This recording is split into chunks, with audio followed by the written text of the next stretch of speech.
Bem-vindos a mais um podcast discutindo teses. Hoje estamos com a nossa caríssima professora doutora Nilza Sumie Yamashita Vatti. Se eu for ler todo o currículo, tem sido uma regra, nós não sairíamos hoje daqui.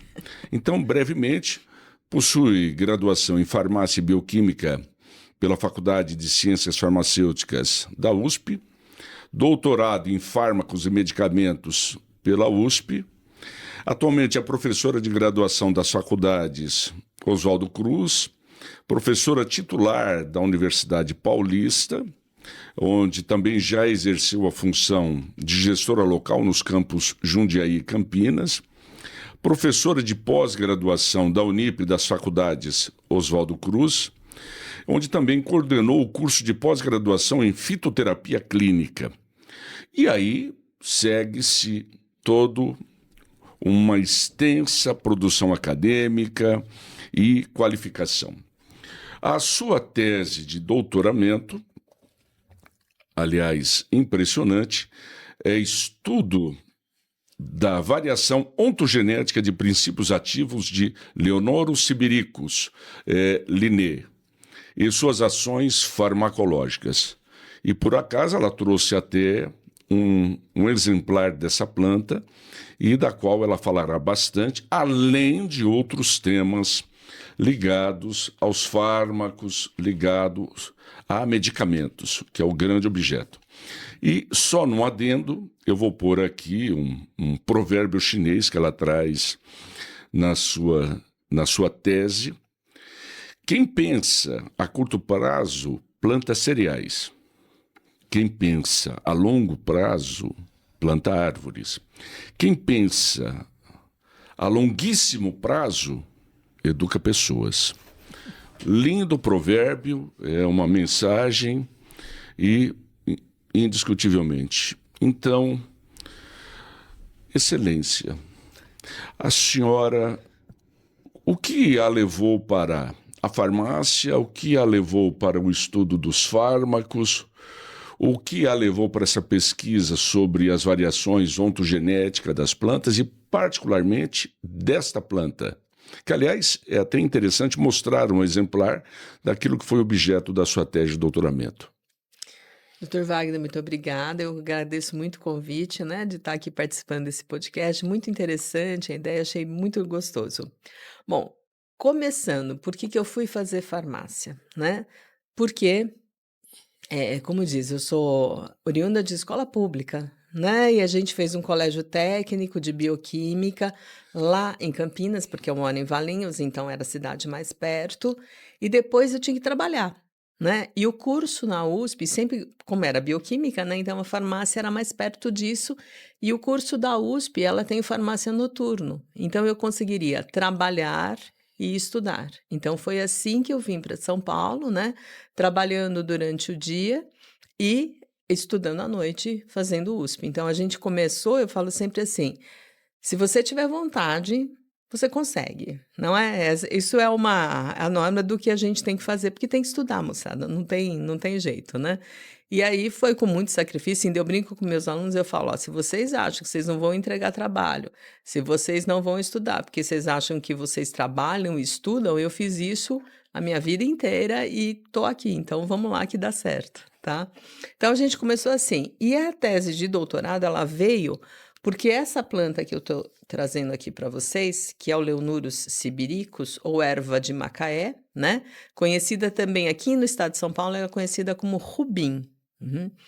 A minha mãe, que na verdade a minha mãe é descendente de japoneses, Ela usava essa planta aqui, então ela punha essas folhas, tá certo? No álcool. E aí um detalhe para vocês, chama-se Leonurus, o nome científico, porque segundo o Linné que classificou, parece um rabo de leão, daí o nome Leonurus, tá certo? Então parece um rabinho de leão. Gente, tem que ter um pouco de criatividade, tá? Toda a parte botânica você põe um pouquinho de criatividade aí, Leonurus sibiricus. E aí ela usava essas folhas, em álcool, e fazia o que a gente chama de alquinho da vovó, Chamava, agora virou álcool da tia, Minha mãe faleceu, então virou álcool da tia. E a minha família sempre inteira usava esse álcool para quê? Picadas de inseto e torções, luxações, batidas no geral. Processos inflamatórios no geral é que a gente usava. E aí eu fui pesquisar e vi que não tinha quase nada de leonuros como anti-inflamatório. Tinha um artigo e assim, japonês e mais superficial. Eu falei, no Brasil, né? Essa planta aqui, gente, ela é mato. Para vocês terem ideia, quando eu comecei a tese, eu comecei com o espírito de fazer o quê? Eu preciso saber, porque as plantas em locais diferentes, elas têm, em condições diferentes, ela tem ativos diferentes também. Então eu fui fazer o quê? Como eu moro em chácara, eu fui fazer o plantio dessa planta, coleta em época padronizada, para depois ver o teor de ativos que teria essa ação teoricamente anti-inflamatória. Aí quando eu fui fazer isso, eu achei vários artigos de como eliminar essa planta, porque ela é considerada invasora no Brasil. E eu não achei como cultivar. Falei, olha que interessante, né? Mas ela tem um valor medicinal fantástico. Falei, ué, tem alguma coisa acontecendo aqui, né? E a gente foi ver, por quê? Essa planta ela não é nativa nossa. Ela é do Oriente, né? Ela veio com os japoneses, provavelmente, quando na migração. E aí ela se adaptou tão bem ao Brasil que ela virou uma planta normal, natural, né? Que a gente brinca, né? Virou uma erva daninha, por exemplo, em plantações de café, em plantações de cana, né? Agora imagina você ter uma erva daninha que você pode pegar naquele cortador de cana, que corta lá a cana, corta o dedo, corta a mão, alguma coisa, você ter um álcool dessa planta que é daninha, quanto vai custar? Não Né? vai custar Vai nada. custar muito pouco. Aí você tem o quê? Uma ação antimicrobiana, anti-inflamatória, que a gente provou que ela tem, tá certo? De Hum. repente, você está fazendo um trabalho para cortar, para eliminar uma coisa que tem uma utilidade fantástica. E, gente, não é por nada não, mas trabalhar com planta é muito isso, né? A gente vai olhando, você fala assim, o que é planta, né? Eu brinco sempre com meus alunos. Algo verde, professora. Ah, legal, né? Mas qual é a função? E aí, quando você sai andando, você vai falando, ó, isso aqui serve para isso aqui serve para isso, né? Às vezes você anda um pequenininho, você fala, olha isso, aquilo. E aí, Leonuro estava como, né? Como eliminar, não como plantar. Tive que aprender, fazer direitinho, né? Fui pesquisar e aí fiz toda a minha plantação. Para você ter uma ideia, eu demorei 2 anos a mais para fazer a tese. Por quê? Porque o meu caseiro, na época, lá na chácara, ele achava que isso era mato, ele cortava. 2 vezes que eu plantei, ele cortou. Aí eu falei, a próxima vez que você cortar, você está demitido. Aham. Por quê? Eu estava numa fase do experimento, ele cortava. Eu falei, pô, não dá, né? E aí a gente fez tudo direitinho e o Hum. que a gente viu foi que essa planta, os anti-inflamatórios dela, que seriam os flavonoides, que é um composto que tem, ela é melhor antes da floração. Por quê? A gente vai explicar para vocês. Esses flavonoides, eles são responsáveis, por exemplo, pela cor das flores, por exemplo, mesmo cor das folhas, etc. E por que as flores, elas são coloridas? Porque elas atraem os polinizadores, tá certo? E garante a reprodução. Então, eu brinco sempre com os meus alunos. Por que você só usa, Wagner, cores que lhe caem bem? Viu? É para, não sei, gerar um estado de espírito, Ficar uma... bonitinho ou bonitinha, não é? É, Uhum. no Na fundo é isso. verdade, no fundo, é que na sua evolução, você tá bonitinho, você atrai polinizador. Você garante a sobrevivência da espécie. Entendi. Você faz a mesma coisa que a planta, você É um está mecanismo instintivo natural.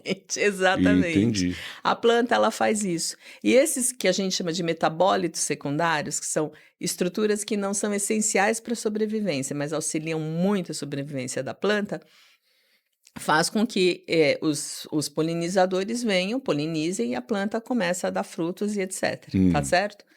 E aí a gente, quando plantou, a melhor época de coleta é antes da floração. Por quê? Porque os flavonoides estão nas folhas e não nas flores. Quando ela começa a florir, vai para as flores. Então, você diminui a concentração dos ativos que você quer. É muito legal esse mecanismo, né? E aí, quando a gente começou a estudar, o que a gente mais achava era um outro metabólito secundário, chamado alcaloide. Por exemplo, um alcaloide, para você entender. Quem é um alcaloide? Cocaína é um alcaloide, tá certo? Por quê? É uma estrutura que tem nitrogênio, etc. Só que essa estrutura que tem nitrogênio, para a planta, Pode ser um fator de proteção ou pode ser um fator de reserva de nitrogênio, para quando ela precisar, tá certo? Então, na verdade, você vai ver que os alcaloides têm várias ações farmacológicas, né? A gente dá o exemplo de cocaína porque é o que é mais falado, mas você tem boldina do boldo, a morfina do ópio e assim sucessivamente. E essa planta tinha a famosa leonurina, tá? Então, vamos testar o alcaloide, que é a coisa mais fácil para fazer, né? Que é bem tranquila. E começamos. 42 amostras, todas negativas. Falei, gente, não é possível. Eu tenho literatura dizendo que essa planta tem leonurina. Como é que você vai defender um doutorado e falar que não encontrou o ativo que está lá, né? E aí comecei a pesquisar, falei, não é possível. Até que a minha orientadora foi para um congresso em Curitiba, eles estavam estudando essa planta, só que não como eu. Eu plantava, via a época de coleta, etc. Eles não, eles estavam pegando o que tinha na natureza. E aí eles perguntaram para a minha orientadora, Elfi, a sua orientanda tá conseguindo achar o alcaloide? Porque a gente não tá. Ela falou, não, a Nilza tá quase louca porque não acha o alcaloide, né? Porque eu já tinha feito tudo, eu já achava que o problema era, né, equipamento atrás da bancada, eu, etc, né? E não era, porque eu fazia todos os métodos, punha padrão e aí dava certo. Então, ela não tem mesmo, fechei que não tem. Agora, como isso eu vou explicar? Quando a Elfi veio, eu falei, então agora eu já sei. Uhum. Toda a literatura dessa planta é de língua bem fácil, né? É chinesa, japonesa, alemã, húngara, É. tudo por aí. Hum. Então, quando você olha, países que têm o quê? Clima, um inverno rigoroso. Uhum. Alcaloide, reserva de nitrogênio. Então, por que a planta produz? Porque no clima rigoroso, né, aquele inverno, ela guarda esse nitrogênio, porque quando chegar a primavera e ela puder se reproduzir, ela usa o nitrogênio que ela já tem, para depois usar de solo, etc. Então, ela primeiro começa com o que ela já tem para poder se expandir. Até para não perder tempo. Exatamente. É um ganho, é uma otimização para ela. Sim. Agora, imagina aqui no Brasil, você tem inverno rigoroso? Não. Quando muito, você Regra tem geral, não. inverno, né? Você tem um inverno bem, né? Para a Curtíssimo. planta, o nosso inverno não é inverno, porque ela não tem que entrar em hibernação, nada disso. Então, o que ela acontece? Ela deixou de produzir o alcaloide. Aí foi legal, porque isso é uma das discussões da tese, né? Porque você prova que a condição ambiental te modifica os ativos que você vai encontrar dentro de uma planta, né? E aí a gente fez todo o levantamento e a gente foi para flavonoide. E aí a gente viu que esses flavonoides são fantásticos, né? Hoje, você vê, por exemplo, que esses flavonoides, neste caso, são anti-inflamatórios. A gente testou topicamente, né? Que era como minha mãe fazia. Topicamente, ela tem uma ação semelhante à dexametasona. O que é a dexametasona? Aquelas pomadas que são consideradas corticoides. Uhum. Com a vantagem, ela não tem o mesmo efeito colateral, porque ela não é um corticoide. Tá certo? Então, com Entendi. muito menos efeitos colaterais. Então, é muito interessante você pensar que você tem um matinho no quintal da sua casa, que é uma medicação. E o pessoal não vê isso, tá certo? E aí a gente fez ação antioxidante, ela tem uma concentração muito boa. Popularmente, essa planta ela é utilizada, muita gente Uma toma. curiosidade, como dentro dessa ação antioxidante, como ela deveria ser consumida? Então, você pode fazer de várias formas, tá? A turma faz, por exemplo, chá, toma, principalmente para quem tem dor de estômago, mas você pode tomar também numa concentração bem baixinha, como prevenção de envelhecimento também. Ou, como você pode fazer, é fazer um chá e lavar o rosto também, tá certo? Ou incorporar em cremes e loções para passar no seu rosto, porque ela tem uma outra substância, que é um outro metabólito chamado tanino. Esses taninos, você já comeu banana verde? Sim, O que sim. acontece quando você come Muito banana amargo. verde? Aham, você tem um sabor de astringência, tá Isso, certo? isso. Esse tanino, ele dá essa astringência na sua boca, esse amarrado na sua boca, porque ele precipita com as proteínas que você tem na sua boca, que é saliva, por exemplo. Sim. Tem enzima é proteína. Uhum. Ele precipita e dá essa sensação de adstringência, de amarradinho na boca, porque você perdeu a lubrificação. A partir do momento que você vai produzindo essa lubrificação, volta a salivação normal, tá certo? Esses taninos, então, eles têm essa capacidade de complexar com proteína, tá certo? Então, eles formam uma camada de proteção, então eles servem como cicatrizantes. Ou, como eles são antioxidantes, se você passar na pele, eles vão fazer o quê? Eles vão complexar com as proteínas, tirar aquela pele morta, que é proteína, tá certo? Uhum. Junto com a pele morta, as sujidades, então você tá limpando, por isso ação adstringente, as meninas sabem, loção adstringente, tá certo? E o que mais que você vai ter? Ação antioxidante, quer dizer, protegendo contra os radicais livres. Por quê? Você agora, nesse instante, está envelhecendo. Por que você está envelhecendo, Wagner? Por conta que eu estou produzindo radicais livres. Exatamente, você está respirando. Uhum. Hum, E não adianta você parar de respirar, né? eu já segurei a respiração, Não não vou vai mentir. adiantar. Não vai adiantar, tá certo? Porque Sim. você vai ter que respirar. Uhum. É. Então, o radical livre tá aí, a gente mesmo produz. Então, Hum, essas plantas, elas servem como se fosse os taninos, né? Eles servem como se fosse uma armadura. Então, vem o radical livre para atacar as suas células que tá aqui. Só que antes ele bate no tanino, ele oxida o tanino e não consegue oxidar suas células. Então, ele faz uma proteção. Tá certo? uhum. Isso topicamente, mas quando você ingere também. Por quê? Quando você tem, por exemplo, gorduras, por que você tem uma arteriosclerose? Porque a gordura está oxidando e está depositando nas suas artérias e veias. E por que isso resumidamente, tá, gente? Uhum. Mas por que a gordura oxidou? Né? Porque tem radicais livres que oxidam. Se você tem um antioxidante, o que acontece? A sua gordura não oxida. Então, a chance dela depositar nas suas artérias e veias é muito menor. Você faz o metabolismo e elimina via intestino, né? Que seja. Tá certo? Então, percebe que com uma única planta você teria uma ação A Rubin, anti-inf... ela causa isso. A rubim, ela tem isso. E é legal porque os taninos é um outro, é bem interessante. Por exemplo, o pessoal toma chá verde que nem água, né? Troca o chá Isso. verde pela água. O chá verde tem bastante tanino. Só que existe uma concentração que eles são antioxidantes, baixas concentrações. Se você passar uma concentração muito alta, isso a gente conseguiu provar aqui no Rubim, ela passa de antioxidante para pró-oxidante. Ah, Então, lembra que qual a diferença entre um remédio e um veneno? Concentração, dose. Então, é a mesma coisa. Não posso tomar em excesso.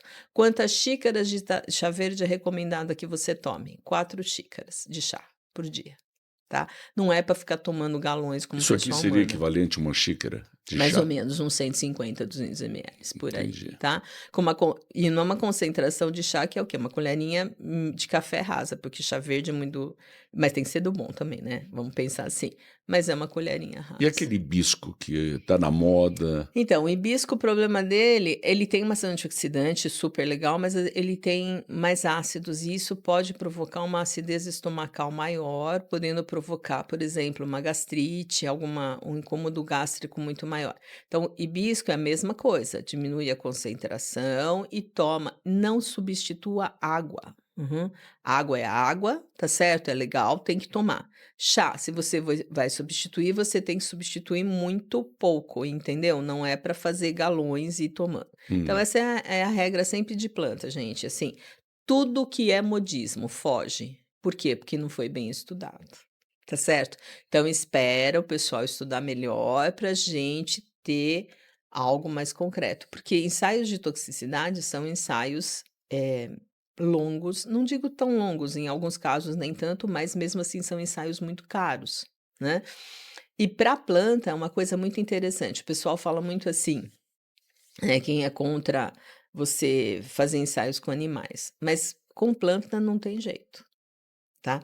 Porque se você faz in vitro, a célula não tem o metabolismo normal que a gente tem. Uhum. Em vivo, pelo menos você que seja camundongo ou que seja peixe, o que vai acontecer é o seguinte: você tem um metabolismo. E aí você consegue ver efeitos de primeira passagem, etc. E alteração. Por exemplo, a gente fez um estudo com uma outra planta, uma titônia, ela tem bastante alcaloide. Quando nós fizemos estudos in vitro, ele não dava toxicidade. Perfeito. Eu falei, gente, aí tem algo errado. Essa planta tem alcaloide, ela tem alguma coisa de toxicidade. Os alcaloides são classicamente mais tóxicos. Falei, não é possível sair E tóxico aqui quer dizer veneno. veneno ou produção de algum efeito que não é desejado, tá Sim, certo? Pode ser até morte, sim. mas alguma coisa. Bom, aí a gente fez em vivo com camundongo. De 5 animais, 3 morreram. Nossa. em doses iguais a que a gente fez in vitro. Então, o que que você tem que ver? Que o efeito de metabolismo nosso é diferente. Então, para a planta, a gente tem que fazer estudo in vivo, não tem jeito, gente. Só em célula é legal, mas é só para a gente ter uma preliminar. Mas existem alguns ativos que a gente já vai ficar de olho neles, porque a gente sabe que tem uma toxicidade maior. Então tem que tomar cuidado. É o que eu brinco sempre, meus alunos. Eu não como e não bebo nada que eles me dão. Eu brinco com eles, pelo menos não na série que eles estão, entendeu? No semestre. Por quê? Eu ensino me matar, ensino me deixar doidona, tá certo? Você acha que eu vou comer alguma coisa que eles me dão? Tá louca? Eles falam, ai, pronto. Eu falo, não, não, não, não, não. Tem que ser até bem certinho. A gente brinca, É. outro dia a gente fez amigo chocolate com a turma de estágio. Falei, eu quero aquele invólucro com 3 embalagens diferentes, senão nada feito, né? Aí a aluna, ai, professora, foi difícil, a gente dando risada. É. Mas é uma coisa que você tem, né? Porque planta, o pessoal acha que porque é natural não faz mal. Imagina, gente, eu posso matar vocês. Então, é uma coisa que a gente tem que prestar atenção. E detalhe, Wagner, as plantas, quando elas intoxicam lentamente. Então, Hum, você pega principalmente 2 órgãos, que é fígado e rim. hum. Esses 2 órgãos são fundamentais. E você não percebe, porque é uma intoxicação mais lenta, mais gradativa. Quando você vê, já tá lá, entendeu? Quer um exemplo? Confrei. Confrei é uma planta que teve uma época que ela era super falada, ela era tipo Santa Milagrosa, sabe? Planta para Sim, tudo. isso eu lembro, Então, verdade. eu estava mais ou menos no colégio técnico, ainda bem que eu estudava o dia inteiro no colégio técnico, né? Porque a minha mãe fazia até salada de confrei, horrível, que ela tem uns pelos tectores, parecem uns espinhos. Mas minha mãe fazia tudo com confrei. E eu falava: "Mãe, melhor não, hein, melhor não comer, etcétera". Ah, não deu outra. Quando eles estudaram melhor, eles viram que o confrei tem um alcaloide, que é esse que eu falei para você com nitrogênio, que é altamente hepatotóxico, Hum, tá certo? E aí o que estava acontecendo era muita gente começando com disfunções hepáticas e levando até câncer de, fígado. Então, eu falo para você, a planta é extremamente útil, mas tem que saber usar. E eu brinco sempre, eu falo que quando quando nos colocaram neste planeta, colocaram todas as doenças, mas também colocaram todas as curas, que estão nas plantas.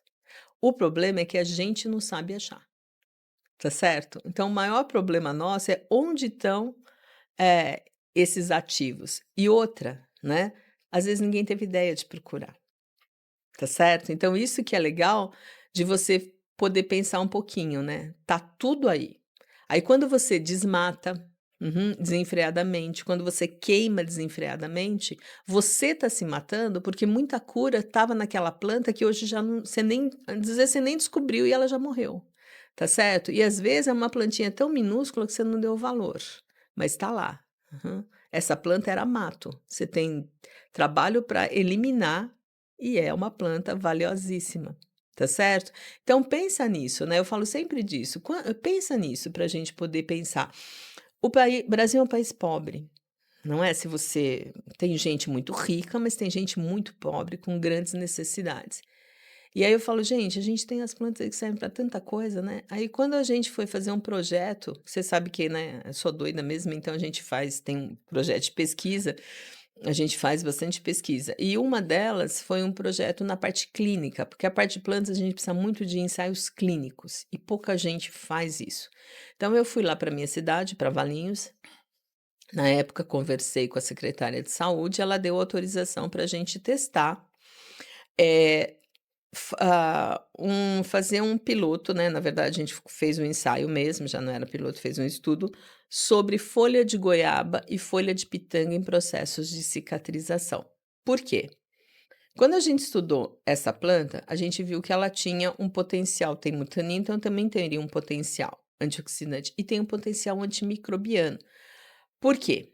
Esses taninos que eu falei para você, quando você pensa em parede de bactéria ou membrana, as paredes da bactéria ou as membranas da bactéria, elas são constituídas de proteína e de lipídios. Os taninos complexam com as proteínas da parede. O que que acontece? A bactéria não consegue se reproduzir, tá certo? E aí você pensa, bom, tem uma ação antimicrobiana, mas a bactéria vai criar resistência. Como? ela precisa da proteína da parede. Não é um mecanismo diferente, ela vai precisar. Então, na evolução planta-bactéria, elas foram evoluindo juntas, uma tentando atacar, a outra se proteger, tá certo? E Uhum. daí você tem hoje um antimicrobiano das plantas que é o quê? Não tem como a bactéria se proteger disso, porque ele vai complexar com as proteínas, tá certo? Impedindo a replicação dessa bactéria. Veja, não matou a bactéria, mas ela está em estado paradinho, ela não se reproduz. Se você usar várias vezes um bacteriostático, isso vira um bactericida, tá? Um antimicrobiano bactericida, porque aí com o tempo vai matar essa bactéria. E aí a gente pensou, que legal, então a gente fez testes antimicrobianos, vimos que essa planta também tem ação antimicrobiana. E como ela também tem flavonoide, o flavonoide, assim como os taninos, eles complexam muito com metais. E quando você estuda lá a bioquímica, quando vocês estudaram mesmo de outras áreas, né, ou a química orgânica, quando você começa uma reação, normalmente você precisa de catalisadores, que são metais. E essas plantas podem complexar com esses catalisadores e aquelas rotas metabólicas deixam de existir. Não começa, né?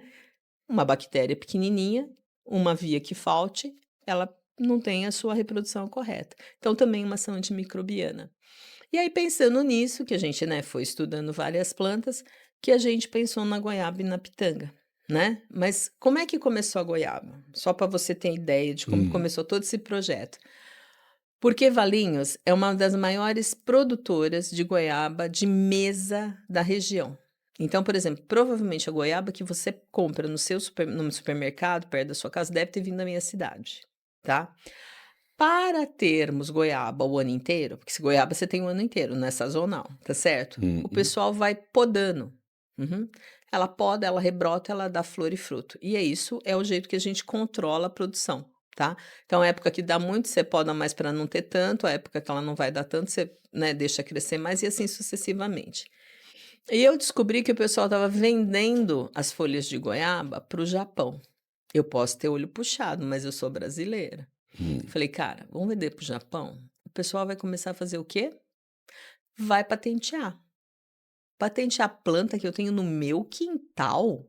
Ah, tá louco, vou pagar royalty para os cara? É absurdo um negócio desse, né?" Aí eu comecei a pesquisar nas literaturas o que que o pessoal usava de goiaba, né. Além do antidiarreico, isso é bem, né, consumado na literatura tradicional, hoje já vai até entrar, tá numa consulta pública para colocar as folhas de goiaba como antidiarreico, né, porque tem bastante literatura comprovando isso, né. Mas e que mais que usava? Aí eu descobri que na minha região, as mulheres usavam as folhas de goiaba para clarear o dente. Falei: "Ai, que legal, isso é muito interessante", né. Fiz um ensaio com os extratos de goiaba para bactérias de mucosa oral. E a nossa surpresa, mais ou menos 95 a 98% das bactérias de mucosa oral, inclusive as anaeróbicas, morrem com com extrato de folha de goiaba. Falei: "Oh, isso é muito legal, isso é muito interessante". Aí mandamos esse trabalho para um congresso que teve em Manaus, isso há muitos anos atrás, né, não tinha essa internet que a gente tem hoje, foi escolhido para apresentação oral, fui lá, fiz a apresentação, os doutores perguntaram, respondi tudo, tranquilo. Aí o rapazinho do data show, uns 17, 18 anos, era livre, né, levantou a mão: "Doutora, posso fazer uma pergunta?" Claro, né, aberto a todo mundo, pode fazer a pergunta. Na minha tribo, quando ele falou isso, Wagner, eu pensei: a vaca torceu o rabo, mas vamos esperar o que vai acontecer, né?" Na minha tribo, a gente usa folha de goiaba e leite de égua para clarear os dentes. Funciona. Imagina você numa apresentação oral e eu nem lembrava que égua dava leite. Imagina a situação que foi isso. Eu falei: "E agora, né?" Aí o tico-teco entra naquela velocidade supersônica, né, É. eu olhei para ele e falei assim: "Filho, dá uma risada". Quando ele deu um sorriso, pensa naquele dente de propaganda de creme dental. É. Aham, pensou? Faltava só o plim-plim. Aquele dente branco, perfeito. Eu olhei para ele e falei assim: funciona. Aí Uhum. a turma, quá, quá, quá, começou todo mundo rir, né. É. Neste meio do caminho, eu consegui já pensar em alguma coisa, né, porque aí os seus neurônios estão, né. Aí eu falei assim: "Mas É. como é que vocês usam na sua aldeia?" Aí ele falou assim: "A gente usa assim, ó, a gente maceta a folha de goiaba, passa no dente. Depois a gente pega, deixa um tempinho e depois passa num paninho o leite de égua." Aí eu fiz a cara de sabedoria, né, Wagner. "Ah, tudo bem." Sorte que a gente tem uma experiência de chácara, né, então algumas coisas a gente sabe meio que por tabela, né. Falei: "Ah, tudo bem." O que que aconteceu? Uma eu tive que chutar, mas o resto depois eu conferi que eu estava certa, né. Fui explicar para ele. Quando você maceta, isto é, tritura a folha de goiaba, você expõe a parte onde tem mais tanino, tá? Porque você tem epiderme e a parte do tanino fica mais aqui dentro. Então, Hum. quando você tritura, você está expondo a parte dos taninos. Está passando isso no dente, ele está complexando com as proteínas. Isso significa bactérias, sujidades, etc. Tá ali. Eles deixam um tempinho. Uhum. Depois, eles fazem o quê? Eles molham o paninho, passam leite de égua, que tem bastante proteína, mas aí eu chutei e eu estava certa, né, tem muita gordura. Então, os taninos do leite vão tirar o excesso dos taninos que estão, perdão, as proteínas do leite vão tirar o excesso dos taninos que estavam lá no dente, e aquela gordura, ela vai fazer o quê? Ela vai formar como se fosse uma resina no dente, tá certo? Hum. Impedindo que as bactérias façam a adesão, porque os taninos também têm uma propriedade de inibir uma enzima que faz a bactéria produzir o que a gente chama de mucopolissacarídeos, que fazem adesão no seu dente. Então, por que que você escova o dente e ainda assim, a cada semestre você vai no dentista fazer limpeza? E ainda tem tártaro, concorda? Ainda tem, né, uma gengivite muitas vezes, porque as bactérias, elas têm a capacidade de adesão. Então uma adere, a outra adere, a outra adere, a outra adere, elas formam um biofilme, várias bactérias. Quando você escova o dente, você retira a parte de cima, mas aquela grudadinha muitas vezes você não consegue tirar, tá certo? E os taninos impedem isso, eles diminuem essa capacidade da bactéria de conseguir fazer essa adesão. Então, também por isso, estava limpando o dente. E ainda passa essa resina, né, que é esse óleo. Quando eu voltei, né, aí eu fui pesquisar na internet, porque aí, né, direitinho, e fui pesquisar quais eram, não só na internet, eu fui pesquisar quais eram as propriedades do óleo de égua. O que eu descobri que realmente ela tem muita gordura e ela tem imunoglobulina, que aumenta a resistência natural da sua mucosa oral. Falei: "Olha, cara, olha o conhecimento tradicional, vai. E a quem é que sabe disso?" Não é? E aí tem muita gente que despreza o conhecimento tradicional, fala: "Ah, isso é porcaria, isso aí é curandeirismo", tá certo? Não é, gente, tem um fundamento por trás, os caras, quanto tempo eles estão usando isso? Aham. Tem um conhecimento por trás que a gente, como pesquisador, tem que resgatar, né? Bom, então aí estudei essa parte assim, e aí vi também que ele tinha essa ação cicatrizante, porque pensando nos taninos, né? Falei: "Ah, legal." E eu sempre falo que a gente nunca está sozinho, né, tem sempre um grupo que vai iluminando a gente, né, de uma fonte que a gente nem sabe de onde vem. Aí pus a pitanga junto, que é outra folha que na minha região é mato, por exemplo, na chácara eu tenho uns 20 pés de pitanga, eu tenho plantação de goiaba, mas eu tenho uns 20 pés de pitanga, que nasceram sozinhos, sozinhos entre aspas. Quem é que plantou? Passarinho, né. Comeu a pitanga, trouxe ou na patinha e caiu a semente ou no cocôzinho e a pitanga cresceu, tá certo? Tenho lá vários pés de pitanga. Falei: "Pô, nessa região também, bom." E aí a pitanga tem bastante flavonoide, ação anti-inflamatória, vamos associar.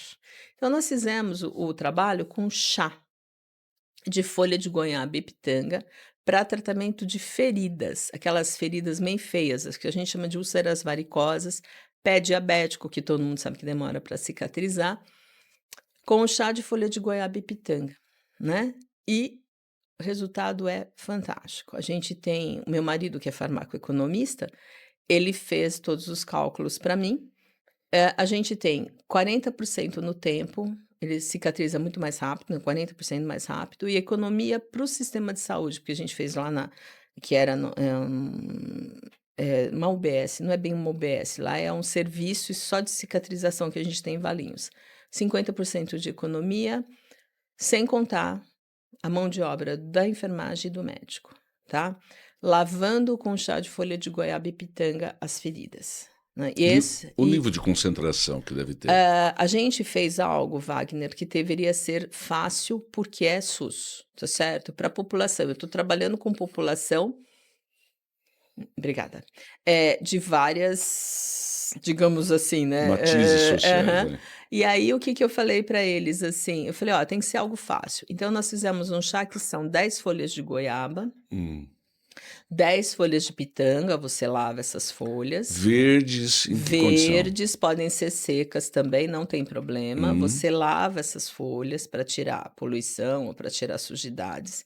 E você ferve, faz um decocto, que o decocto é quando a gente ferve mesmo a folha junto com a água, durante 2 a 3 minutos, tampada. Depois você desliga, deixa mornar, e aí você lava o pé ou coloca o pé no balde, que a gente brinca sempre, né? Coloca o pé no balde se for um pé diabético, só que tem que ser a bacia ou o balde só para aquilo, tá? Morninha. De morna fria. Entendi. Você pode escolher, mas não pode ser quente. Morno a frio, Sim, tá sim. certo? Aí depende do conforto do paciente. E você fica com isso durante 20 a 30 minutos, tá certo? Então, por exemplo, na ferida que é na perna, a gente coloca gás e vai umedecendo essa gás e deixa essa perna parada durante 30 minutos para poder incorporar bem, tá E certo? sempre molhando. Sempre molhando. Depois você tira a gás e seca em volta, mas não na ferida. Não pode fazer imersão. Pode, se for um pé diabético, E por pode exemplo, deixar? você pode. 30 minutos, esse é o tempo, tá? E aí você deixa lá. E aí, o que vai acontecer? Esses taninos formam camada de proteção, tá certo? Aquele complexo tanino-proteína forma uma camada de proteção. Evita agressão, tem ação antimicrobiana e uma ação anti-inflamatória também. E ainda tem os flavonoides, que também ajudam a aumentar ou potencializar essa ação anti-inflamatória. Tá certo? E detalhe, isso eu já sei, todo mundo vai perguntar onde está esse artigo. Esse artigo eu preciso escrever ainda, por quê? Eu sou muito chata, eu acho que eu sou chata demais, sou muito detalhista, né? Então a gente está sempre A pesquisando. senhora é uma pesquisadora, não é isso? Então, mas eu sou muito detalhista, né? Evidente. Aí tem coisa assim que a gente ainda estava vendo, porque aí a gente foi fazer concentração de ativos no chá, de cada um, e a gente sempre trabalhava assim, fazendo separado. Aí eu falei, não, mas a gente faz junto, então eu quero a concentração dos ativos de goiaba e pitanga junto. Super interessante, cara.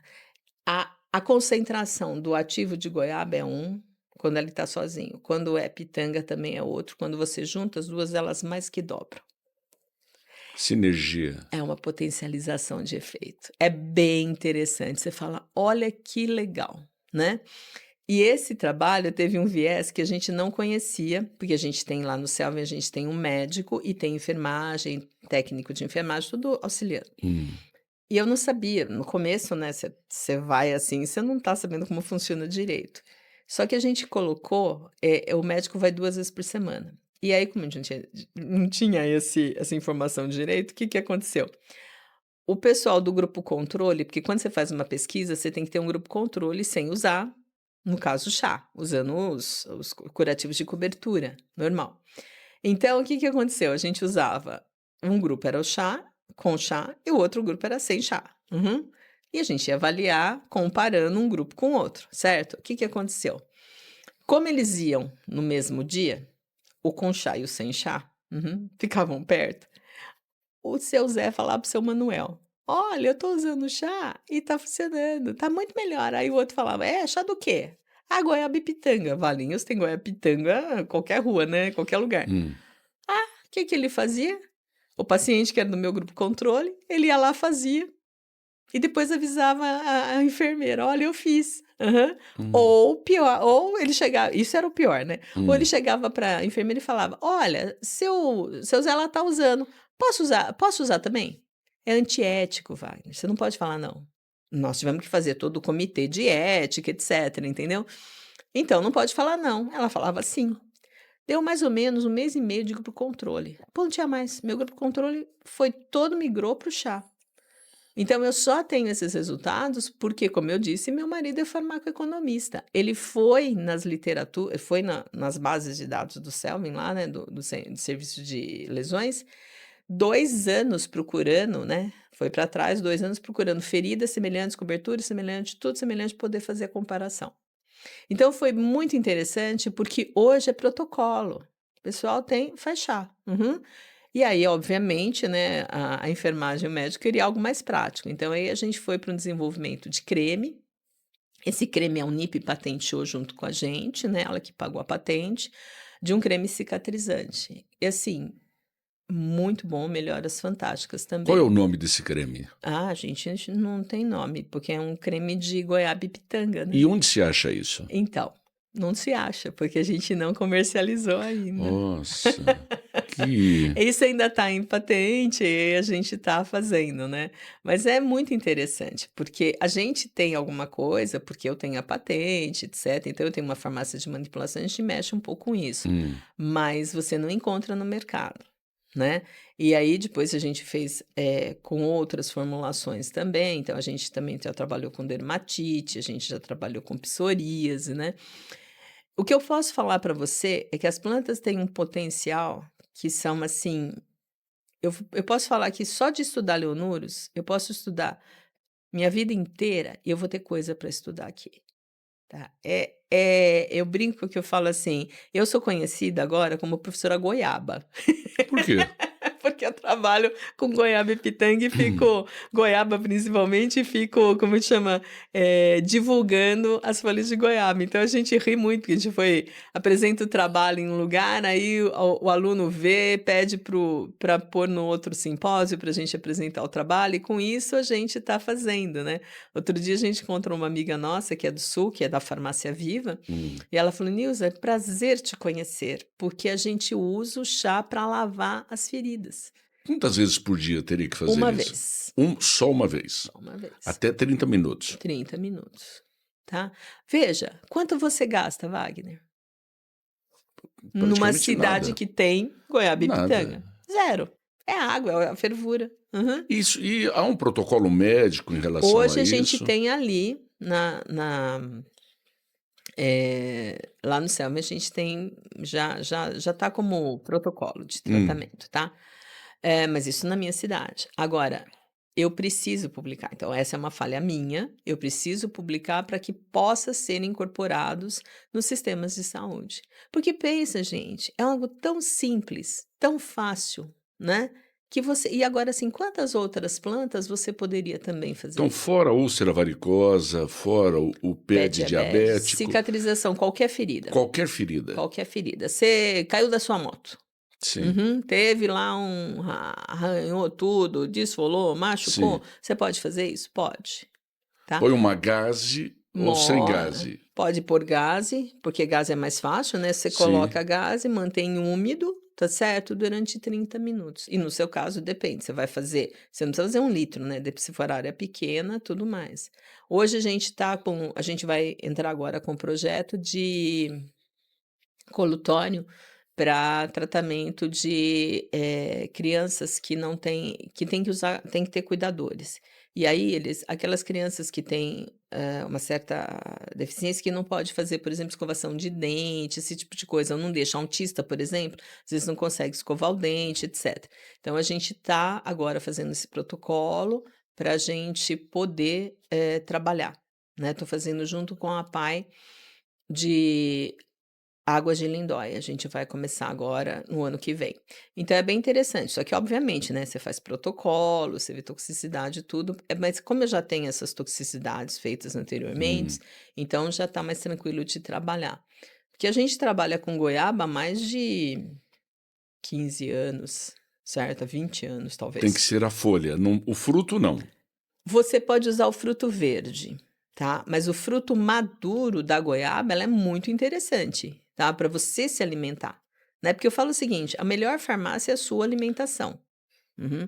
Então, por exemplo, se você tá com o intestino preso, coma a goiaba madura, aquela bem amarelinha, tá, porque a pectina da goiaba vai ajudar a formar seu bolo fecal, e aí você consegue ter uma ação laxativa melhor, etcétera, tá. Se você tem intestino solto, prefira goiaba de vez, aquela mais esverdeadinha, tá? Porque ainda ela tem um resquício de tanino que vai fazer o quê? Tem uma resquício não, tem uma quantidade de tanino ainda que vai fazer com que prenda o seu intestino. Por isso a ação antidiarreica da goiaba, tá certo? Se você pensar o que é uma diarreia, se for viral, veja, não é para qualquer diarreia, tá, gente? Isso fique bem claro. É para uma diarreia que não é uma enterocolite grave, tá? Nada com infecção bacteriana muito grave. Mas se for essas virais, etc., o que acontece? Você comeu alguma coisa que não estava muito bem, tá? Ou você teve uma gripe que também afeta a sua parte digestória. Você teve diarreia. Você pode tomar um chazinho de folha de goiaba e pitanga. O professor Matos, do Ceará, ele fez um trabalho bem legal usando o broto de goiaba, tá? Que são aquelas 3 folhinhas da ponta do galho. Hum. Cortou e ferveu com água e dava o chá para as crianças com enterocolite. 60% na primeira dose já parou. Por quê? Nossa.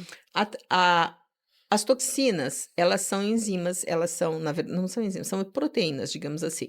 E elas vão fazer o quê? Atacar e irritar a sua mucosa intestinal.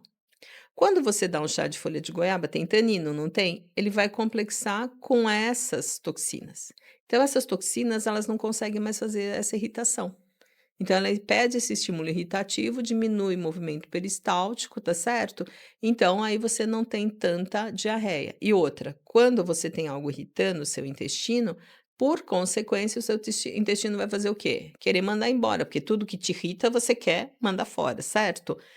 Então, o que que ele vai fazer? Ele vai aumentar o movimento peristáltico e não vai absorver água, vai deixar suas fezes mais líquidas para eliminar isso que está irritando, tá? Quando você toma goiaba, complexou, não irrita mais, o intestino também deixa de.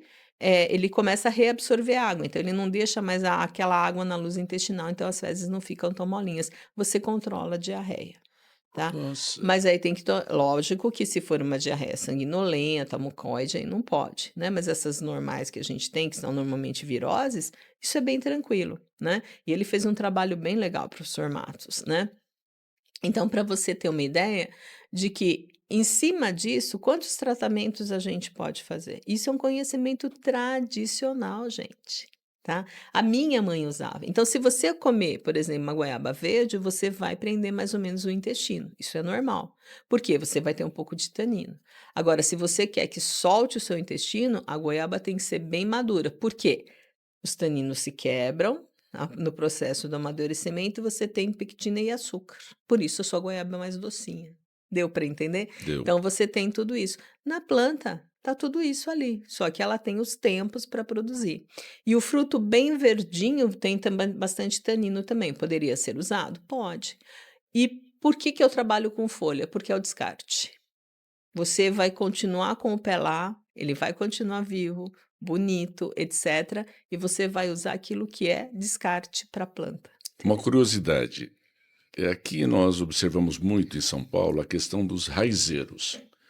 São esses ambulantes que ficam, principalmente na região ali da Praça da Sé, às vezes na Praça da República, vendendo cascas, vendendo raízes, folhas. Eh, Há um nível de confiabilidade no que eles fazem? Não sei se tem alguma pesquisa sobre isso. Eu tenho experiência, serve. Serve. Uhum. A gente tem até umas pesquisas, até pelo CRF mesmo, né, pelo Conselho Hum, Regional de Farmácia, porque como eu coordeno o grupo de plantas, a gente teve que fazer um trabalho sobre controle de qualidade. hum. Uhum. É muito ruim, velho, muito ruim. Essas plantas que você encontra, não vou dizer todas, não vou falar que é 100%, mas assim, eu diria para você que no comércio 90% é ruim. Eu compro para farmácia, eu tenho que comprar de empresa certificada, tá. Mas para você ter uma ideia, a erva baleeira, que é a que faz o Axiflam, né, que tem um nome comercial aí, que é uma pomada anti-inflamatória, etcétera, do axê. A gente trabalha com a córdia, tá certo? É uma planta tradicional, que veio de um uso tradicional, tá certo? Como anti-inflamatório. Comprei, a gente usa folha, 70% de caule, numa empresa teoricamente certificada. Uhum. E eu não Nossa. posso usar a minha. né? Porque eu tenho lá na chácara e eu tenho uma que é certificada, tem alto teor de alfa-muleno, que é o ativo principal, etc. Mas eu não posso usar porque eu não sou uma empresa certificada, a chácara não é, né? Porque você tem que ter certificação de plantio, tem que ser um plantio mais orgânico, esse tipo de coisa, sabe? Então, a gente tem uma qualidade muito ruim, mas tem coisa boa, só que você tem que saber escolher, né? Então, por exemplo, outro dia eu peguei uma calêndula no mercado, muito boa, lá na região do Mercadão, muito boa, a calêndula estava muito boa, calêndula são flores e estava muito bonita. Aí, quando eu vi aquela, eu falei: deixa eu comprar para ver como é que ela tá. Realmente estava muito bonita. Então é um problema. O que a gente tem muito é nome popular. Uhum. O pessoal não vende por nome científico, Leonurus sibiricus. O pessoal vai vender por Rubinho ou erva de Macaé. Será que é essa? Tem um Leonotis, que é parecida, que também é conhecido, entendeu? E aí o pessoal troca. Então, acontece muito caso de intoxicação porque o pessoal compra a planta errada e não sabe, tá? Hoje, você vê na Então internet, é um risco isso. você Querer comprar pela internet. Não, ixi Maria, na internet você compra até cogumelo alucinógeno, né? Compra tudo pela internet. E assim, riscos altos, tá? E na internet você tem que tomar cuidado, tá? Isso eu falo sempre, gente. Tem muita gente que fala assim, ai, tô dando curso de plantas. Aí você olha e você fala, cara, cadê a capacitação do cara, né? Então, Cadê a capacitação? isso é um problema seríssimo, porque a gente hoje tem muita informação, mas muita informação errada. Na minha área, é um negócio absurdo, que nem boldo, né? Isso. Pelmus boldos, é o boldo do Chile. Se você olha na internet, muitas vezes a figura é do Plectranthus barbatus, do nosso boldo, o boldo do jardim. Pra você ter uma ideia, o boldo do Chile só nasce no Chile. Aham. Ele não nasce no Brasil. E então, como é que eu Nossa. tô tomando boldo, não é? É que para nós brasileiros, o que virou amargo, quase tudo é boldo. Assim como o que serve para inflamação, quase tudo é arnica. Aham. Isso. E aí você tem uma gama, por exemplo, de boldo. Poderia até ter trazido para você, só queria trazer um verdadeiro jardim aqui, né? Mas Uhum. olha, o boldo você tem o Plectranthus barbatus, que é o boldo do jardim, que é aquela folha maior, peludinha, tá certo? Mais grossinha, que o pessoal usa triturando, põe no água e toma no chá depois de uma ressaca. Aham. Você tem o boldinho, que é que é um Plectranthus também, mas é ornatus, é uma outra espécie, que é um boldo pequenininho, assim, ele é mais rasteiro, ele é conhecido como boldo rasteiro, boldinho ou boldo japonês. Aí acho que tem um problema de bullying, só porque o coitado é pequeno, tá Hum. certo, né? Então, aí o pessoal também toma, tem sabor amargo, e aí É. chama de boldo. E outro dia eu fui num tipo Ceasa, assim, e tinha lá, vendendo a muda, boldo do Chile. E era o boldinho. Aí eu olhei, vira e mexe, eu arranjo encrenca com o pessoal que vende as coisas, porque eu falo, Sim. isso não é isso é aquilo. Não, mas é. Aí tá bom, eu não discuto mais, porque não É, vale a não, pena, não, né? não vale. Aí eu morro de rir. E tem uma que é a Vernonia condensata, agora ela até mudou o nome, preciso até me atualizar, mas ela é conhecida como boldo baiano. Ela é um arbusto com folha bem fininha. E é amarga, então virou boldo também. E o boldo do Chile, na verdade, ele é uma árvore que nasce no Chile e dependendo do local onde ele estiver, ele tem de 3 a 10 metros ou mais de altura. Que é isso? E ele tem uma folha que é mais ou menos desse tamanho, pode ser menor ou maior, depende da condição, mas mais ou menos assim. E ela é uma folha que a gente chama de folha coriácea, ela é uma folha muito dura. Quando você pega a borda dela, é uma borda toda virada. Não tem pelo igual o nosso, que é peludinho. Não, você passa a mão em cima, assim, da parte da superfície, ela tem, parece umas verruguinhas, porque são pelos, mas são outros tipos. Então, é tudo assim, quando você passa, aí ela é meio verrucosa. Então, é muito diferente, né? Tive agora, no começo do ano, eu fui para o Atacama.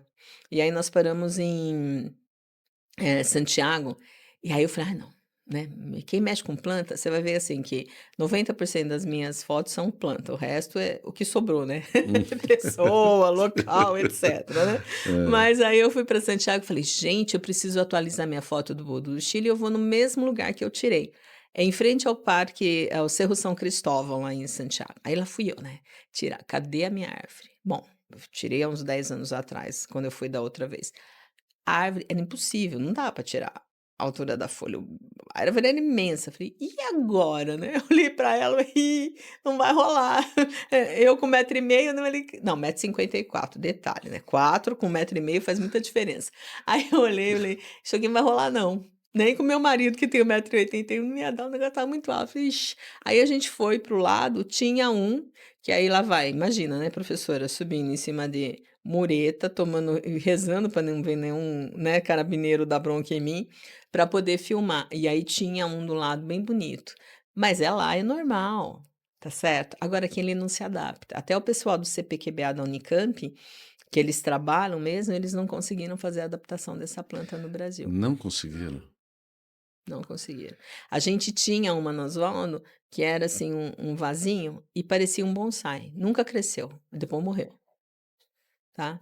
Então é bem legal você pensar que as plantas têm os seus locais. Aham. Ela gosta de tal lugar. Às vezes ela se adapta, às vezes não. Então os agrônomos fazem muito isso de adaptação para o local.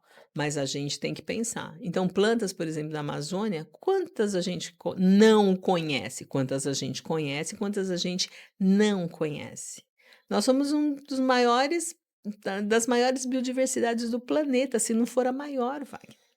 E quanto a gente tem de planta, quanto a gente tem na farmacopeia, é uma briga que a gente tem faz muito tempo, né? Farmacopeia chinesa tem 4.000, a gente tem as 90, Que é tá? Na isso? farmacopeia. E o que a gente tem de nacional? Muito pouca. Agora o pessoal do Ministério está mudando um pouco isso, a Anvisa também tem umas aprovações diferentes, a gente está um pouquinho mais ágil nessa parte. Mas a gente tem muita coisa para estudar. Eu falo para você, nessa minha área, quem gosta tem um chão imenso para estudar. E assim, desde conhecimento tradicional até pesquisas assim muito avançadas, sabe? É muito interessante. Você tem uma gama de área de trabalho nessa minha parte muito legal, porque você pode trabalhar com a planta droga, a planta medicinal, que é a planta fresca, você pode trazê-la seca, porque aqui a minha já secou, né? Quando eu colhi era planta, virou, Uhum. secou, virou droga vegetal. Detalhe, droga vegetal não é que vai dar alucinação. Pra Uhum. gente, droga é planta seca, conservada, tá? Droga significa planta seca? Pra gente, sim, droga Hum. vegetal. Quando eu falar pra você droga, eu tô falando de maconha, por exemplo, mas eu não tô falando de cocaína. Por quê? Porque a maconha, como é que o pessoal usa? É droga, é a planta seca. É a planta Deu pra seca. entender? Deu. Agora a cocaína não, já é um ativo extraído. E ela seria o quê? Ela é princípio ativo.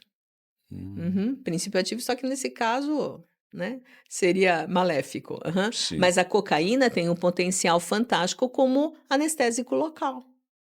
Quando você pensa em anestesia local, o protótipo disso é a estrutura da cocaína, tá? Só que o pessoal desvirtua, né? Usou para outra coisa.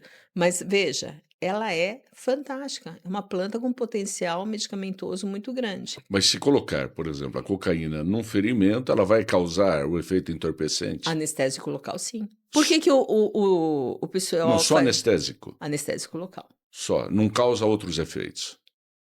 Pode ter, né, porque aí tem absorção, né, se for um ferimento tem absorção, você pode até ter um efeito alucinógeno dependendo da dose, mas aí tem que passar, etcétera, né, corrente Entendi. sanguínea, etcétera. Mas por que que o pessoal testa a cocaína, bota o dedo e põe na boca? Ação anestésica, Isso. entendeu? Isso. Não é a Isso. turma né, os Isso. policiais não fazem isso muitas vezes? É. Quando não tinha o testinho, Isso. rápido? Aham. Isso. Punha lá e fazia assim. Tanto que Isso. uma das maiores falsificações, cocaína é super falsificada, Sim. é lidocaína. Isso é. Isso Eu, na mesmo. farmácia, por exemplo, eu só posso ter lidocaína com autorização da Polícia Federal. Por quê? Porque ela é usada para falsificar a cocaína. Isso mesmo. Deu para entender? Deu. Acertei, né? Muito. E o chimarrão? Ele não Chimarrão é tem o tanino? mate, tem tanino. Aí o que acontece? Você vai ver que também tem a tradicionalidade do chimarrão. Então você tem a turma tomando, mas aí se você olhar, os índices de câncer de estômago, intestino, e esôfago, no Brasil, onde são maiores? No No sul. sul. E outro lugar, aí vocês vão falar: "Não, é porque o chimarrão é quente". Não, não é o calor. Qual é a segunda região? Centro-oeste, por causa do tererê. entendeu? Mas o Uhum. excesso. Agora, quem faz aquela roda de chimarrão, que toma, né, entre amigos, etc., mas à noite tem algum local, porque até o gaúcho ele tem os horários para ele tomar, tá Uhum. certo? Aí tudo bem. Agora, se tomar em excesso, e também outra, diluição, concentração, tudo isso influencia. Mas o chimarrão é fantástico, é uma planta maravilhosa.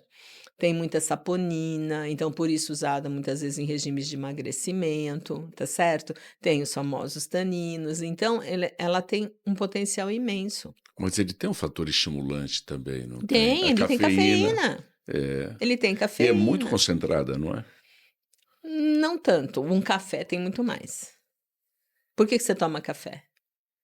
Estimulante do sistema nervoso central. Isso Só que mesmo. quando você pensa em planta, você não está pensando em um ativo, você está pensando em vários. Por exemplo, quando você tomou teu café, o seu café tem que ter aromático, porque ele tem que ser cheiro. Quantas vezes Hum. você toma café pelo nariz antes de que tomar o café? Ai, que Fato, cheirinho de fato, café. Aham. fato. Então, começa daí. Depois você tem o quê? Além do café, você tem, além do odor, você vai ter o sabor amargo, que é clássico. Você não toma café sem sabor amargo. Fato. Certo? Sim. E aí você tem os ativos estimulantes, que você precisa deles porque você quer se manter acordado. Esse foi seu objetivo. Se você tirar a cafeína, diminuiu o fator estimulante. Deu para entender? Uhum. Então, se você perceber, a sua alimentação, ela é riquíssima em metabólitos secundários que a planta produz. Por isso a gente fala para o pessoal sempre fazer o quê? Comer o prato mais colorido possível, tá certo? Porque Uhum. quanto mais você tiver colorido o teu prato, você vai tendo os ativos diferentes e aí um antioxidante que combate o pró-oxidante, que vai fazendo, sabe? Que vai fazendo isso. Agora, você olha o prato do pessoal, né? Batata doce com frango, que Hum. tava nas últimas modas aí. Gente, cadê o verde? Muito Uhum. pobre, é isso. Muito pobre, a gente precisa enriquecer. Que nem, quer ver um exemplo clássico? O pessoal fala assim, tá muito famoso, né? O blueberry. Uhum. Isso, Coma blueberry porque ele é isso. excelente, ele é antioxidante, Mirtilo, etc. É o isso. mirtilo, exatamente. Uma caixinha custa quanto? De É, 15 a 20 reais uma nessa faixa. caixinha que vem pouquinho, tá certo? Isso. Neste país que nós estamos, é um absurdo. Por quê? O que você faz com a jabuticaba quando você chupa jabuticaba? Você chupa jabuticaba, o que você faz com a casca? Joga fora. Aham, joga fora. Que cor que é a casca de jabuticaba?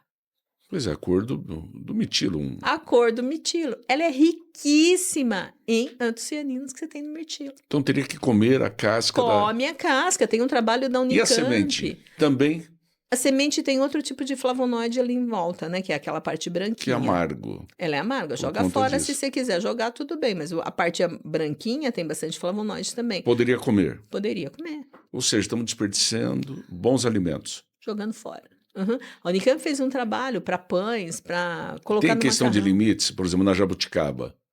Pode comer à vontade. Né? Assim, aí vou te falar o que minha mãe falava, É. tá? Coma as 3 primeiras jabuticaba com casca para você não entupir. Porque se você come Ah, a jabuticaba com a semente, pode prender o intestino. Aham. entendi. Aí, então, minha mãe falava assim: come as 3 primeiras. Isso é coisa de interior, tá, gente? Come Uhum. as 3 primeiras jabuticaba com casca, porque aí você não entope. Tipo, lubrifica e não entope. O que eu Sim. falo? Come todas com casca. Todas, sem exceção, porque você vai estar enriquecendo o seu organismo de antocianinas, que Nossa. vai ajudar muito todos esses fatores de oxidação. A arteriosclerose, a turma da Unicamp fez um trabalho com arteriosclerose fantástico. 40% de redução de arteriosclerose. Usando o quê? Casca de jabuticaba. E aí teria que ser todo dia. Não, você vai fazer isso, por exemplo, você não tem jabuticaba todo dia. Só que você Sim. tem o açaí. Ó, e aí vai uma observação. Eu disse açaí. Aham. Eu não falei leite condensado, leite ninho, paçoca, Nutella, sorvete que o pessoal bota no açaí, tá certo? Eu Sim. disse açaí, porque Sim. senão o pessoal vai engordar e vai culpar a psorianusa, tá? Uhum. Mas aí se você olhar, você tem o quê? Amora, né? Que cor que é amora? Tá certo? Repolho roxo. Aham. A pitanga mesmo, que muda, não é amarela, é laranja, mas ela tem bastante. Então, Aqui nesse país, tem uma que chama jambolão, jamelão, já ouviu falar? Aquele Já. da Maria Chiquinha, que tem na musiquinha, né? Sim. Riquíssimo em antocianina. Então, o que acontece? São frutas que são nossas e que a gente não sabe o potencial, a gente não aproveita. As minhas maritacas lá nas chácaras comem muito mais jabuticaba do que a gente. E a sem vergonha come um monte, né? Porque elas vão lá e acabam, né? Uma dúvida. E o alho? Alho Que é legal. tanto- Alho é tanto se usa? legal, ele é interessante. Cuidado só com óleo de alho puro, porque às vezes Sim. tem pessoas que atacam um pouco mais o fígado, que ele pode ser mais agressivo. Mas o alho é interessante você incorporar na sua alimentação, principalmente se você tem o quê? Uma tendência à arteriosclerose. Ele é comprovadamente, né, uma planta que diminui o risco de arteriosclerose. Como que ele poderia, por exemplo, posso fazer um chá de alho? Eu faço Pode. uma água quente, assim, esmago 2 ou Um 3 de- bombilhos, um, ponho. 2 dentinhos de alho pode tomar. Se você aguentar o sabor, Sim. à vontade do freguês. É bom. Pode. Você pode cozinhar com mais alho. Tá certo? Ele é um preventivo para a artério? Arteriosclerose. Isso já tem trabalhos bem comprovados. É muito legal. Tá certo? Só mais uma curiosidade. Aqui eu virei realmente um leigo total. Eu vejo muitas vezes o pimentão amarelo, eu vejo ele verde, eu vejo ele vermelho. Você tem o É quê? a mesma coisa? Você tem o Ou- pimentão nos sabores. Veja, o vermelho e o amarelo são um pouco mais suaves que o verde. O vermelho e o amarelo tem muito flavonoide. Olha a cor. Tá certo? Então ele tem menos daqueles ativos que vão deixar aquele sabor mais pesado do pimentão verde. O vermelho e o amarelo nem tanto, né? E aí, se você for comer, prefira. Não que o verde não vá mal, o verde vai muito bem porque ele tem muita vitamina C, tá? Legal você ingerir.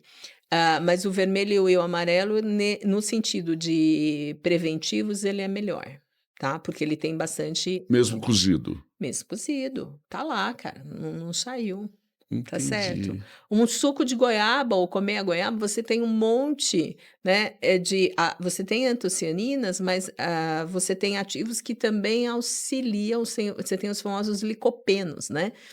Que homens ajuda na prevenção de câncer de próstata.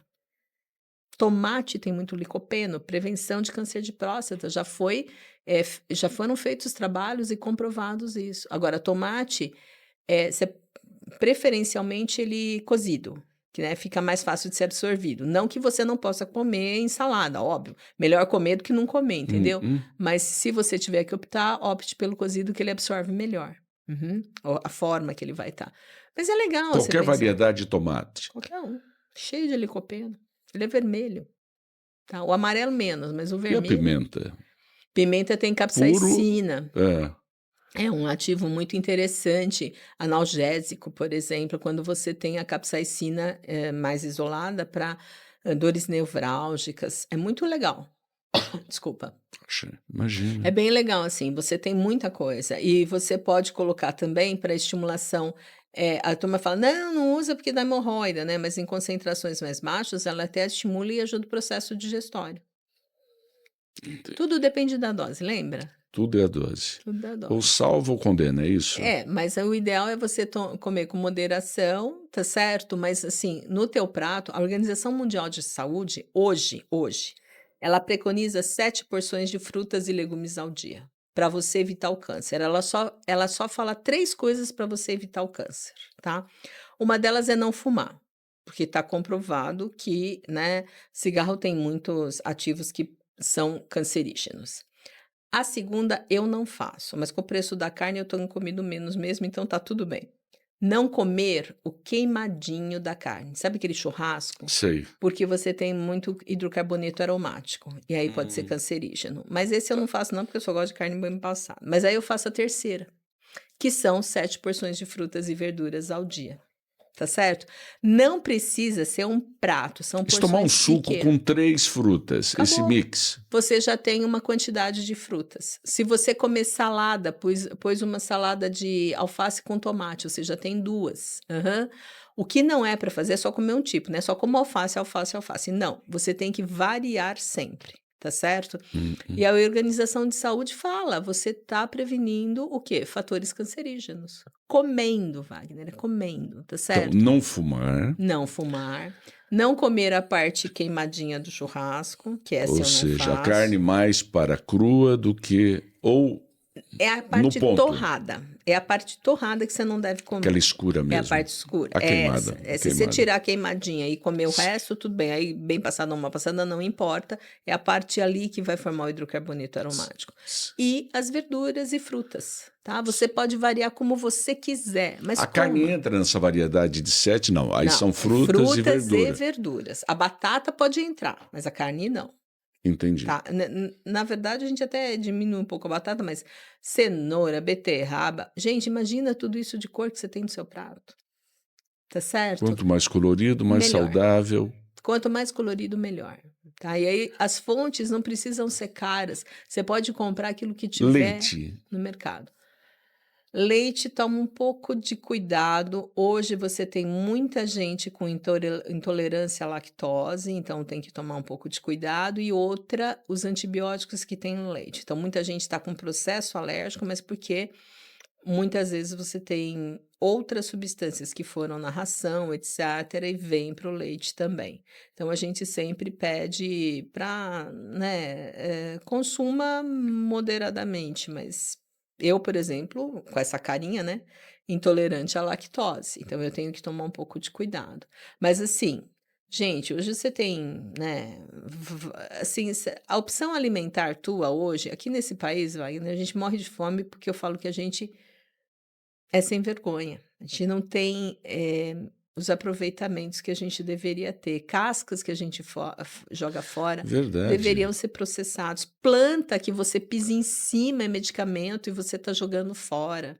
Entendeu? Na minha área, a gente fala, gente, olha quanta coisa. É o que eu brinco sempre com os alunos. Ali na Unip, a gente tem a nossa farmácia viva. Não sei se você já chegou a ver. A gente fez um cantinho ali perto da secretaria, né? Lá na Hum. Marquês.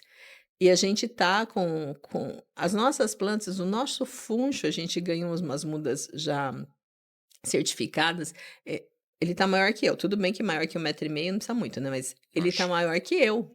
É um funcho maravilhoso. A gente tá com manjericão lá, e manjericão, por exemplo, é uma planta que você usa para quê?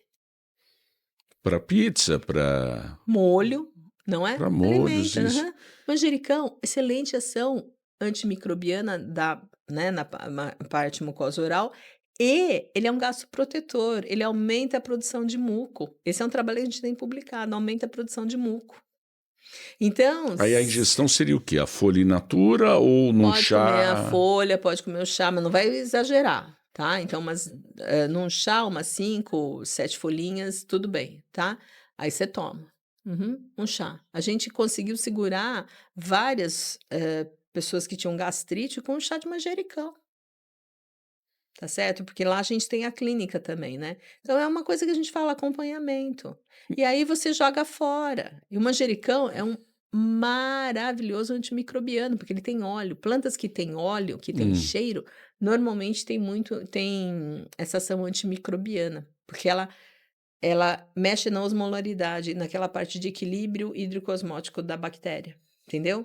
Então, você tem uma ação antimicrobiana ali, alecrim fantástico. Então, se você olhar esses, por que que a gente usa todos esses aromas, né, essas especiarias? Por que Hum. que elas foram tão caras? Porque elas ajudam a conservar os alimentos. Antigamente não tinha geladeira, Isso é né? verdade. Então você usava o quê? As especiarias. Hum. Então hoje o pessoal esqueceu um pouco, mas essas especiarias são fantásticas para você colocar, né? Óleo de melaleuca, micose de unha, óleo de cravo da Índia, micose de unha. Só que nunca usa puro, senão ele resseca muito a unha. Mas mistura com óleo fixo, que é tipo óleo de amêndoa, etc. Fantástico, gente, né? E para a questão respiratória, quem tem bronquite, quem tem o que... Guaco, tradicionalíssimo nesse país. Tá agora entrando a consulta pública também com guaco para a gente colocar nas normativas, né?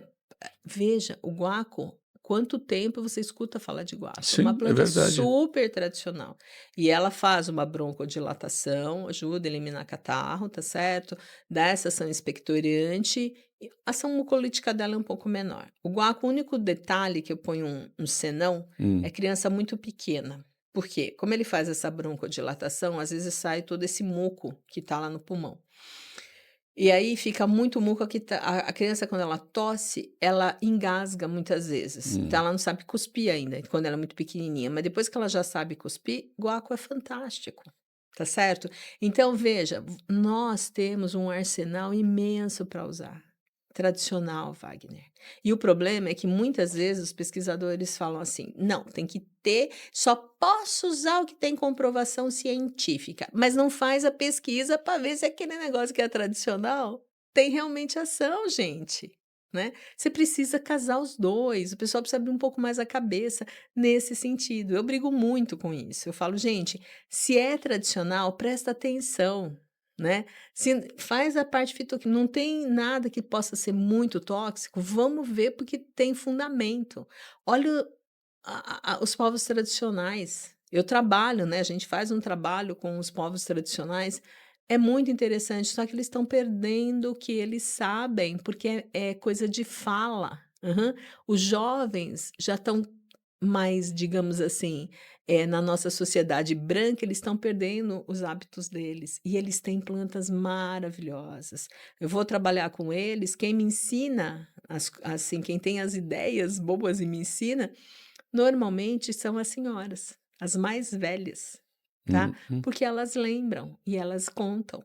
Os jovens já muitas vezes nem sabem, Não, nem esqueceram. presta atenção. E é muito interessante, vai. Imagina o potencial que a gente tem. Vou lá na aldeia, aí eu fico olhando e falo, gente, olha que coisa maravilhosa, né? Mas a gente tem que trabalhar. A gente tem que trabalhar sério. Lembrar que eles têm todo o conhecimento deles que tem e os costumes que têm que ser preservados. A gente tem que ajudar, mas não pode tirar o que eles têm, né? Uhum. Não pode ter lucro em cima disso. A gente tem que manter o conhecimento deles e se tiver que ter lucro é para eles, não para a gente. Então é difícil, sabe? Porque eles acabam ficando mais desconfiados. Evidentemente, eles foram explorados durante anos, né? Mas o conhecimento que eles têm, gente, não pode ser perdido. Doutora Nilza, é um prazer absurdo ficar te ouvindo, ficar te escutando e ficar aprendendo com a senhora. E eu vou até já deixar aqui para formarmos um segundo podcast, já Claro. indiscutivelmente. Vamos só dar um pequeno intervalo nisso, até pelas suas obrigações, seus compromissos, mas espetacular. E gostaria que a senhora deixasse aí uma mensagem. Eu sempre peço assim, sempre do possível, alguma coisa que desperte o interesse para a iniciação científica, para a pesquisa, para a ciência, para sairmos dos lugares comuns, do senso comum, desse campo da mediocridade que parece que é a única coisa que tem crescido muito no Brasil e no mundo. E o Verdade. que a senhora sugeriria dentro desse contexto? Bom, eu como farmacêutica, né, então você vai pensar no seguinte, a gente como farmacêutica, nós estamos estudando o quê? Remédio, né, nós estamos estudando curas. Então, cura maior que planta, gente, não tem. E hoje se você olhar a porção de efeitos colaterais, etcétera, a gente está voltando para esses estudos mais tradicionais. A gente está voltando para a fitoterapia. Por quê? Muitas vezes o pessoal fala: "Não, o que funciona é o ativo isolado". É? Se fosse assim, como é que nós teríamos sobrevividos desde a época, né, dos homens das cavernas? Aham. A gente só sobreviveu porque nós tínhamos as plantas, né. E aqui você tem um laboratório. Dentro das plantas nós temos um laboratório. Então, para iniciação científica, dentro da minha área, é um mundo para estudar, tá certo? É muita coisa para estudar. Fora isso, você tem eh, a necessidade da população. Isso também é muito importante para a gente poder, ver que a gente tem muita coisa para fazer, né. Então eu falo assim, só que o conhecimento é fantástico, nós temos que ter casado toda a parte científica, temos que ter o tradicional utilizado, temos que ter preservação, uhum, e temos que ter o quê? O interesse. O estudo é fundamental, então a iniciação científica eu oriento vários alunos de iniciação científica, né, você viu lá no currículo que a gente tem vários trabalhos de iniciação científica. É muito legal, gente, porque o jovem, ele tem um potencial imenso e se você abre a porta para ele, parece que dá uma luz assim, e eles ficam mais interessados. E a juventude é o nosso futuro. Então, tem que sair da mesmice, tem que trabalhar. E agora, gente, nada vem de graça. Tudo tem trabalho, tá? Muito Tudo trabalho. tem esforço. A doutora Nilza, muito obrigado por ter participado hoje dessa forma, com todo esse brilhantismo, com toda essa Obrigada. riqueza que a senhora nos trouxe desse podcast discutindo teses. E aí, fantástico todo o seu trabalho, que eu a conheci por um acaso e olha Falando aqui de o planta acaso, ainda, hein, Wagner? falando de plantas, que acho que é um assunto Foi o fascinante. Barbatimão naquela vez. Fascinante. E não, com todo respeito, de outras coisas de nenhum valor científico. Então, meu muito obrigado e olha, e será sempre muito bem-vinda neste programa. Eu que E agradeço. obrigado pela pessoa maravilhosa que a senhora é. Ah, E eu que tanto agradeço. bem tem feito com absoluta certeza para tantas e desconhecidas pessoas. Muito Muito obrigada. obrigado. Eu que Muito agradeço. obrigado. Fico muito honrada, gente. Obrigada.